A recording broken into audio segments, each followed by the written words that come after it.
Global డిప్లొమసీలో ప్రతి పర్యటనకు ఒక కారణం ఉంటుంది. అధికారిక ప్రకటనలు కూడా ఉంటాయి. కానీ north Korea foreign minister Moscow పర్యటన మాత్రం చాలా సీక్రెట్గా మొదలైంది.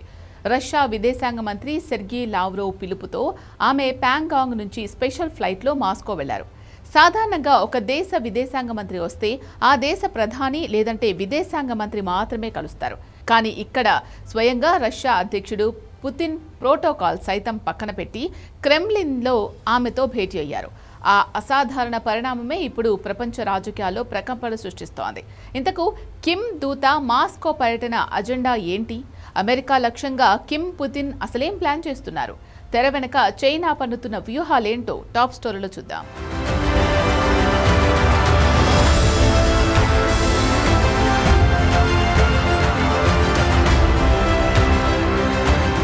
నార్త్ కొరియా విదేశాంగ మంత్రి చోయ్ సన్ హుయ్ మాస్కో పర్యటన అంతర్జాతీయ రాజకీయాన్ని షేక్ చేస్తోంది.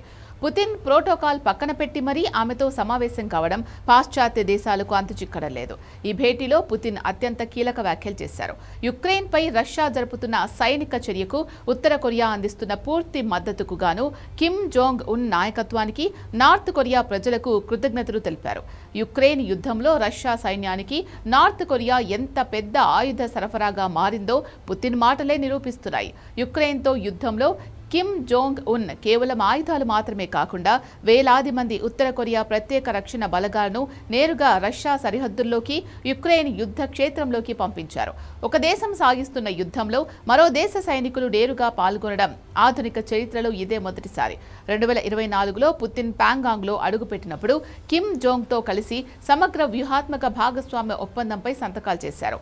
ఈ ఒప్పందం ప్రకారం రష్యా లేదా నార్త్ కొరియాపై ఏ దేశమైనా దాడి చేస్తే ఇరు దేశాలు కలిసి ఎదుర్కొంటాయి. అంటే అమెరికా గనక ఉత్తర కొరియాపై దాడికి దిగితే రష్యా అణు బాంబులతో అమెరికాపైకి వస్తుంది. అలాగే రష్యాపై నాటో దాడి చేస్తే కిమ్ సైన్యం రంగంలోకి దిగుతుంది. అయితే కిమ్ జోంగ్ ఉన్ అంత సులభంగా తన సైనికులను మరణ ముఖంలోకి పంపడం లేదు. దీని వెనుక ఒక మాస్టర్ ప్లాన్ ఉంది. యుద్ధంలో రష్యాకు సాయం చేస్తున్నందుకు ప్రతిఫలంగా రష్యా వద్ద ఉన్న అత్యున్నత సైనిక సాంకేతికతను కిమ్ పొందుతున్నాడు.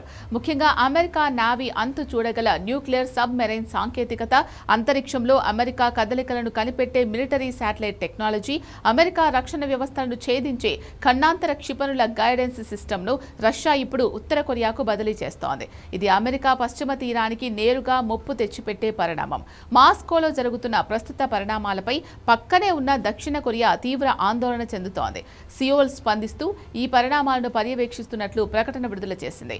కిమ్ జోంగ్ ఉన్ త్వరలోనే మూడోసారి రష్యాలో పర్యటించి పుతిన్తో మరో సదస్సు నిర్వహించేందుకు చోయ్ సన్ హుయ్ రూట్ మ్యాప్ సిద్ధం చేస్తున్నట్లు సియోల్ నిఘా వర్గాలు అనుమానిస్తున్నాయి. ఒక్కవేళ కిమ్ రష్యాకు వెళ్తే కొరియా ద్వీపకల్పంలో యుద్ధ మేఘాలు కమ్ముకోవడం ఖాయంగా కనిపిస్తోంది.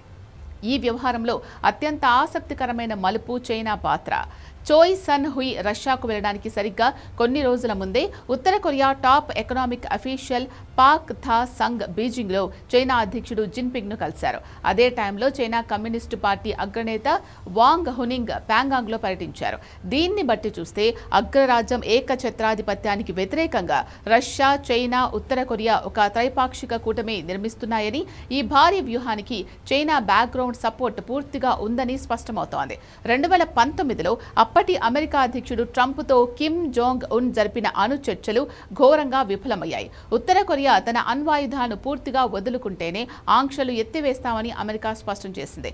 దీంతో కిమ్ వాషింగ్టన్తో దౌత్యానికి శాశ్వతంగా స్వస్తి పలికాడు. అమెరికా తన డిమాండ్లు తగ్గించుకునే ప్రసక్తే లేదని తేల్చేయడంతో కిమ్ తన అణ్వాయుధ సంపత్తిని మరింత పెంచుకుంటూ రష్యాతో జట్టు కట్టారు. కిమ్ జోంగ్ ఉన్ ఇప్పుడు ప్రపంచ వేదికపై ఒక సరికొత్త సిద్ధాంతాన్ని బలంగా వినిపిస్తున్నాడు. అదే న్యూ కోల్డ్ వార్. ప్రపంచం ఇప్పుడు ఒకే కేంద్రం చుట్టూ తిరగడం లేదని, అమెరికా నేతృత్వంలోని పాశ్చాత్య కూటమికి కాలం చెల్లిందని కిమ్ వాదిస్తున్నాడు. వాషింగ్టన్ సామ్రాజ్యవాదానికి వ్యతిరేకంగా పోరాడే దేశాలన్నీ ఒకే తాటిపైకి రావాలని పిలుపునిస్తూ తన దేశాన్ని ఆ కూటమిలో ఒక అగ్రభాగంగా నిలబెడుతున్నాడు. పుతిన్ సైనిక శక్తి, చైనా ఆర్థిక శక్తి, కిమ్ అణుశక్తి కలిస్తే అమెరికాను ప్రపంచంలోనే ఒంటరిని చేయవచ్చు కావచ్చు అనేది వీరి వ్యూహం. చోయ్ సన్ హుయ్ మాస్కో పర్యటన ముగిసిన తర్వాత కిమ్ జోంగ్ ఉన్ అధికారిక రష్యా పర్యటన ఎప్పుడు అనేది ప్రకటించే ఛాన్స్ ఉంది. ఈ పర్యటన ఖరారైతే అంతర్జాతీయ రాజకీయాల్లో ఒక పెద్ద భూకంపం సంభవించినట్లే. అమెరికాను మానసికంగా సైనికంగా దెబ్బతీయడానికి పుతిన్ కిమ్ కలిసి వేస్తున్న ఈ అడుగులు ప్రపంచాన్ని మరో వినాశకర యుద్ధం వైపు నెడతాయా? ఈ ప్రశ్నకు కాలమే సమాధానం చెప్పాలి.